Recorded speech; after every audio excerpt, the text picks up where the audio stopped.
और ये सब बातें ना मैं अपने चैनल पे ऐसा सच बोलती नहीं हूँ, बट पता नहीं आज ऐसा लगा कि मुझे शेयर करना चाहिए। Hello, good morning everyone. तो आज मैं उठी हूँ सुबह 4 बजे and it is 5:25 right now. और मैंने अपने बर्तन वगैरह धो लिए हैं, बालों में अच्छी खासी ऑयलिंग कर ली है, चंपू बन गई हूँ पूरी की पूरी। और सुबह के 4 बजे मैं कोई प्लानिंग प्लॉटिंग करके नहीं उठी हूँ। Actually last night I just had gupchup, मैंने कोई डिनर वगैरह नहीं बनाया था। तो मैं ड्यूटी से आई और रात के 10 बजे ही सो गई थी। इसलिए ऑलमोस्ट जब 5-6 घंटे हो जाते हैं ना नींद को, तो मेरी नींद अपने आप ही खुल जाती है। So yup, that is why I woke up at 4 AM। फिर मैंने थोड़ा फ़ोन चलाया, मैंने सोने की कोशिश की, बट मेरे को दोबारा नींद नहीं आती है एक बार उठ जाऊँ तो मैंने सोचा कि चलो यार जल्दी जल्दी काम कर लेती हूँ, काम करके थोड़ा सा रेस्ट करूँगी। तब तक भी मुझे याद नहीं था कि today is Sunday. Literally you guys, मैं संडे का पूरे हफ्ते तक वेट करती हूँ, बट अभी क्या थी, होली की हमको छुट्टी मिली थी, इसलिए मेरे दिमाग से उड़ गया था कि भाई आज संडे है। मुझे अभी जस्ट रियलाइज हुआ कि today is Sunday and it is a vlogging day. हम हर संडे व्लॉग करते हैं, सो या आज भी वही कर रहे हैं। आज के व्लॉग में basically I am planning to cook some good breakfast for me, क्योंकि कल नहीं खाई थी तो आज थोड़ी सी भूख लग रही है सुबह सुबह। So we will do that. Before that मैं अपने घर के सारे काम कर लेती हूँ, उसके बाद मिलती हूँ। बाय। Much later. इट्स 5:53 और हम जा रहे हैं सनराइज देखने के लिए। ऑलमोस्ट थोड़ा हो गया है आई थिंक।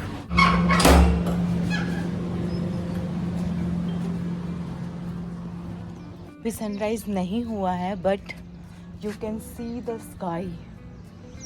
मस्त एकदम सा ऐसा ऑरेंजिश रेडिश टिंज जो आ रहा है ना, दिस इज वेरी ब्यूटीफुल।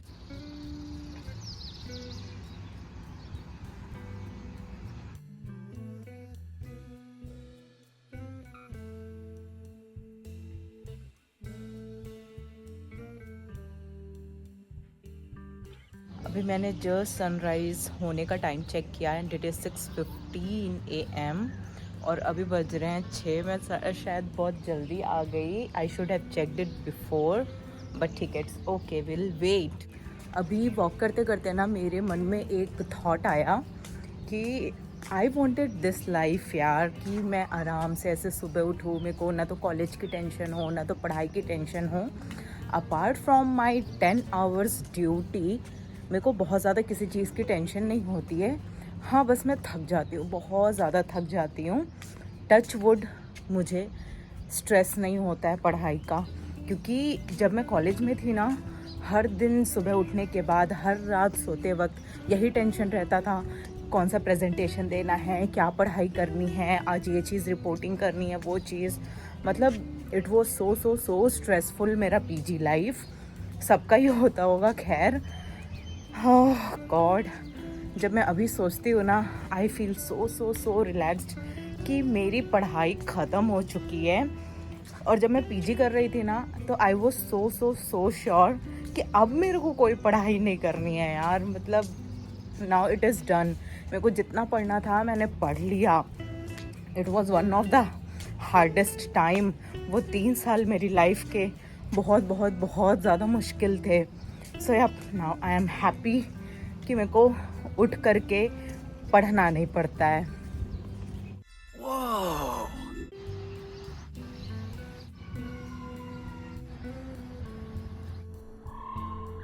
इतना अच्छा लग रहा है ना सुबह उठ करके। I am breathing fresh air, बहुत मस्त लग रहा है। जब मैं हॉस्टल में थी तभी इतनी सुबह उठती थी, बट जब से मैं यहाँ आई हूँ ना, मैं बिल्कुल भी सुबह नहीं उठ पाती हूँ। 6:14 हो चुके हैं और 6:15 का सनराइज टाइम है, बट कहीं भी नहीं दिख रहे हैं सन जी हमारे। लगता है आज थोड़े से लेट हो गए हैं। उड़ जा काले कावा, तेरे मुँह विच खंड पावा, ले जा तू संदेशा मेरा संजी के पास।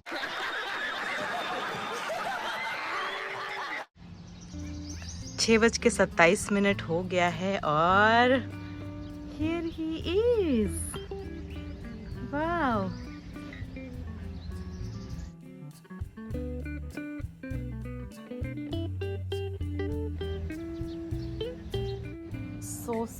So beautiful. I mean, no words. And just look at the sky.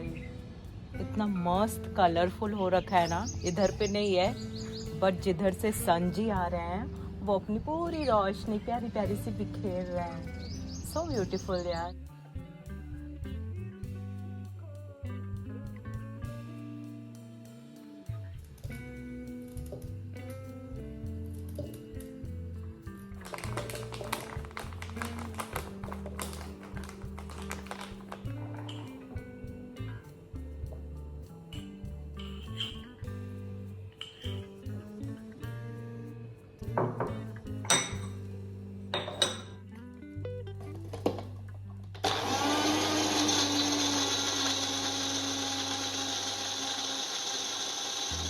So beautiful shade of pink.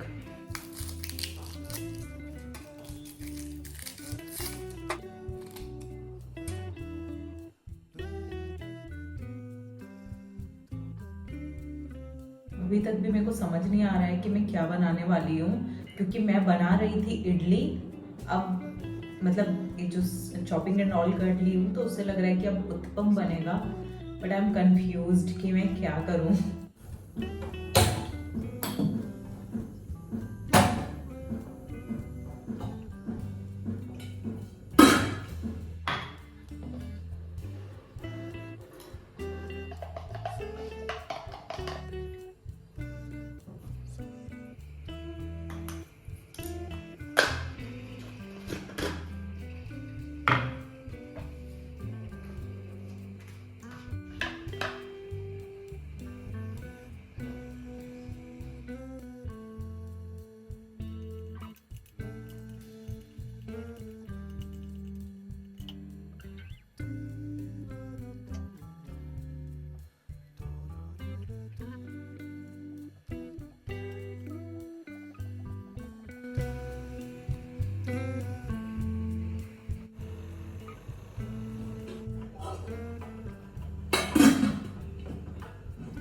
से वही गलती कर दी मैंने जो लास्ट टाइम करी थी.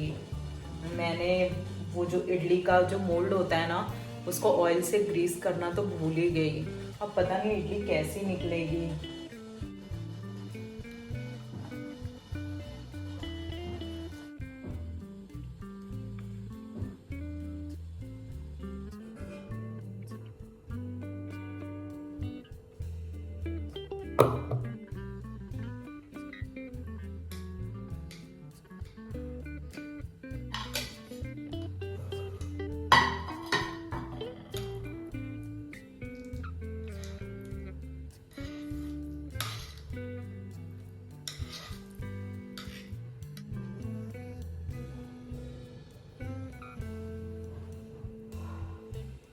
इतना ज़्यादा मेहनत करने के बाद दिस हैज़ हैपेंड.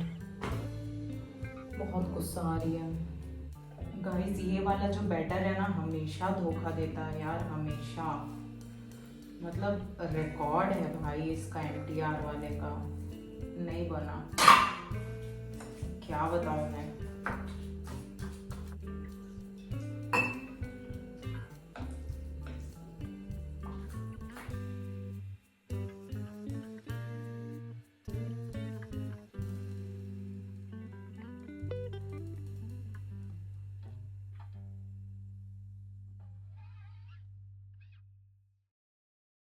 गाइस ये वाला चीज़ भी ख़राब हो गया है, बिल्कुल भी नहीं पलट रहा है.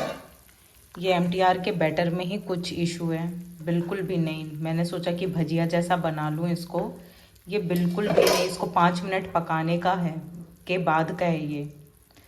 मतलब तेल भी ख़राब, सब चीज़ ख़राब यार. लाइफ में इतना गंदा कुकिंग एक्सपीरियंस मेरा कभी भी नहीं रहा. इतना ज़्यादा मतलब फेल्ड रेसिपी. सीरियसली यार, मतलब मेरे को बहुत ज़्यादा गंदा लग रहा है. अभी भूख लग रही है, क्या करूँ.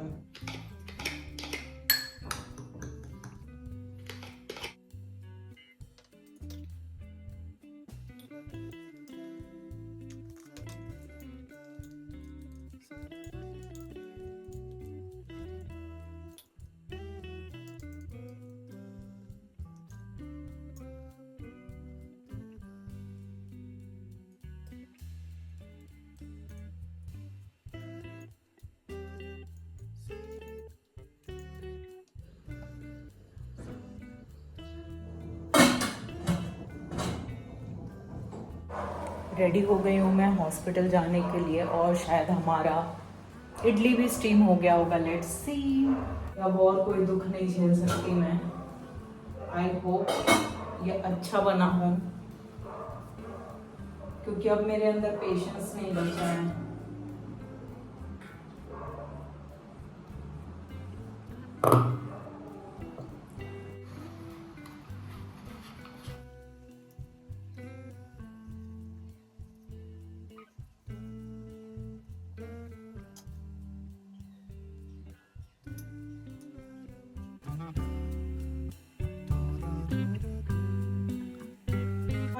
फाइनली ब्रेकफास्ट बन गया। ओ माय गॉड, ओहो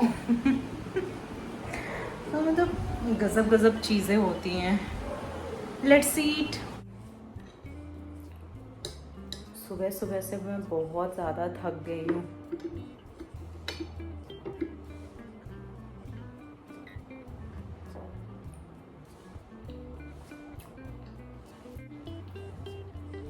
amazing, I mean worth waiting. Chutney super super super tasty बनी है, बहुत ही ज़्यादा टेस्टी। और ये इडली तो मैंने पहले भी खाई हुई है, इसकी बटन इडली बनाई थी मैंने, तो इसका तो टेस्ट ठीक ही है, बहुत अच्छा नहीं है, ठीक है। बट दिस चटनी गाइस, इसकी जो रेसिपी है ना, मैं अपने शॉर्ट्स में डालूंगी। लॉन्ग वीडियो पे शूट नहीं किया मैंने उसको, डू चेक इट, बहुत यमी बनी है। और हाँ, ये चटनी मैंने पहली बार बनाई है। दिखाई देता है। देखो मोहन आ रहा है, चलो उसे बेवकूफ बनाते हैं। मोहन, तुम कहाँ जा रहे हो? मैं क्लिनिक पहुंच चुकी हूँ और आते ही विजिट स्टार्ट हो चुकी है।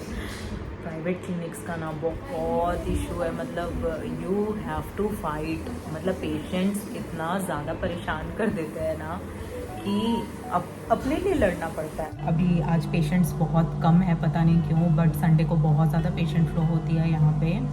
आई नो मेरे बहुत सारे जूनियर्स हैं जो मेरे ब्लॉग्स देखते हैं। I literally want to tell you guys कि आप जीडीसी में हो या किसी भी प्राइवेट कॉलेज से पढ़े हुए हो, आफ्टर योर इंटर्नशिप एटलीस्ट 1 साल किसी ना किसी प्राइवेट क्लिनिक या प्राइवेट सेटअप में तुम काम करके देखो। यहाँ का एक्सपीरियंस बहुत ज़्यादा अलग होता है, आई मीन बहुत ज़्यादा। यहाँ पे पेशेंट हैंडल करना, पेशेंट को कन्विंस करना इज़ वे टू हार्ड, बहुत ज़्यादा डिफ़िकल्ट है। और सॉरी अगर मेरी वॉइस बहुत ज़्यादा क्लियर नहीं होगी, तो यहाँ पे बहुत सारी मशीनें चलती रहती हैं, कंप्रेसर चलते रहता है, जिसके कारण कि दिन भर कुछ ना कुछ ऐसे साउंड आते रहता है, बैकग्राउंड नॉइज़ आते रहता है, तो मेरी वॉइस की क्लैरिटी उतनी खास नहीं होगी।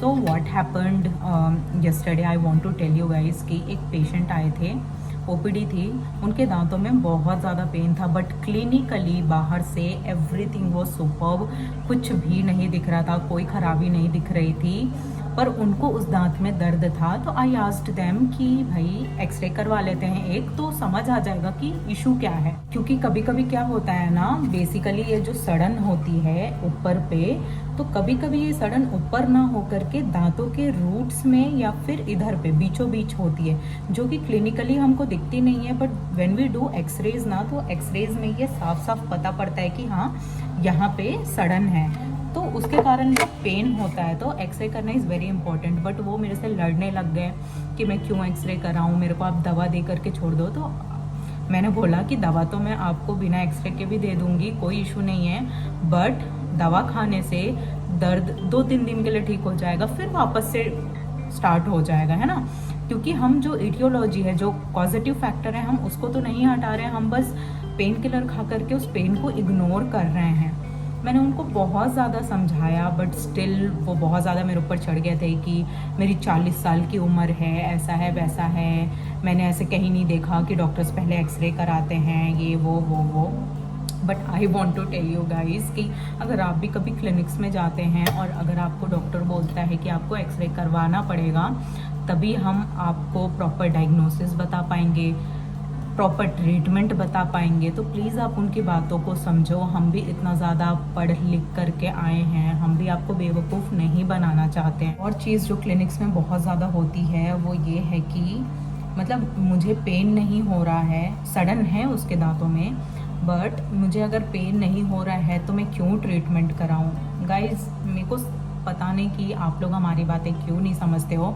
And this is very good thing in our hospital कि हमारे पास ना ऐसे बहुत सारे मॉडल्स हैं जिससे हम अपने पेशेंट्स को एजुकेट करते हैं। देखो क्या होता है ना कि हमारे दांतों में बहुत सारी लेयर्स होती हैं, तो ये सड़न है, ठीक है, ये सड़ गया है। तो अगर ये सड़न सिर्फ ऊपरी सतह में है, मतलब यहाँ तक है सिर्फ, तो क्या हमको पेन नहीं करता है, पर वो गड्ढा हो जाता है या काला कलर का हो जाता है। हमको पेन किस स्थिति में होती है? जब ये देखो आप ये नीचे जाओगे ना तो दिखेगा आपको, ये जो रेड कलर की है ना ये ब्लड सप्लाई करता है हमारे दांतों को, और ये जो ब्लू कलर की है ये हमारे दांतों को सेंसेशन देता है। मतलब आपको इससे ठंडा गरम दर्द ये ब्लू वाले से आपको महसूस होती है, ठीक है। तो जब भी सडन यहाँ से यहाँ तक पहुँच जाती है, मतलब हमारी नसों तक पहुँच जाती है, तब हमको होती है भयंकर दर्द। और जब भी ऐसा भयंकर दर्द होता है ना तो हमको करना पड़ता है रूट कैनाल ट्रीटमेंट। तो रूट कैनाल ट्रीटमेंट क्या होता है? बेसिकली हमारे दांत के दो पार्ट होते हैं, ये होता है क्राउन पोर्शन या हेड पोर्शन, और ये होता है रूट पोर्शन। अब रूट्स में होती हैं कैनाल्स या नलियाँ, जिससे हमारे जो नर्व्स या जो भी है वो सारी चीज़ें जाती हैं। तो बेसिकली जब सडन या इन्फेक्शन इन नलियों में पहुंच जाता है तो हमको इन नलियों की सफाई करनी पड़ती है। इसी को बोलते हैं हम रूट के कैनाल्स का treatment, root canal treatment. And guys ये बहुत ज़्यादा कॉस्टली होता है। इसलिए जब भी आपका डॉक्टर आपको बोले कि सडन हो गई है, फिलिंग करवा लो, मसाला भरवा लो, तो प्लीज़ करवा लेना। अगर आप वो नहीं करवाओगे तो फाइनली आपको रूट कैनाल ट्रीटमेंट करवाना पड़ेगा, विच इज़ वेरी कॉस्टली। अगर फिलिंग के चार्जेस 500 रुपये हैं तो रूट कैनाल का चार्जेस 5000 रुपये का होता है। और रूट कैनाल करने के बाद बहुत सारे दांतों के टूथ स्ट्रक्चर अगर लॉस हो गए हैं तो हमको उसमें कैपिंग डालनी पड़ती है। तो कैपिंग के भी अलग चार्जेस होते हैं, 5000 10,000, मतलब बहुत ज़्यादा कॉस्टली हो जाता है। तो प्लीज़ अगर कोई भी परेशानी होती है तो आप बहुत ज़्यादा शुरुआती दौर में ही उन सब चीज़ों को रोक दो, फिलिंग वगैरह करवा लो, ताकि आपको बहुत ज़्यादा मतलब ऐसे पैसा वैसा खर्च करने की ज़रूरत ना पड़े। फिर आप लोग बोलते हैं कि डेंटिस्ट बहुत ज़्यादा लूटते हैं, ये करते हैं। ऐसा नहीं है, हम लूटते नहीं हैं, बल्कि आप इग्नोर कर रहे हो। आप सस्ते में भी ट्रीटमेंट करवा सकते हो, बट आपको तो दर्द नहीं हो रहा है तो क्यों करवाओगे? जब दर्द होने लगेगा तो भैया रूट कैनाल करवाना ही पड़ेगा, तो वो तो महंगा हो गई होगा। और ये सब बातें ना मैं अपने चैनल पे सच बोलती नहीं हूँ, बट पता नहीं आज ऐसा लगा कि मुझे शेयर करना चाहिए। और मुझे किसी चीज़ की नॉलेज है तो I should help you guys. I know बहुत सारे मेरे फॉलोअर्स हैं। अगर आपको भी कोई डाउट है, डेंटल रिलेटेड कोई भी डाउट है, तो please comment down below. I will help you, free में हेल्प करूँगी मैं।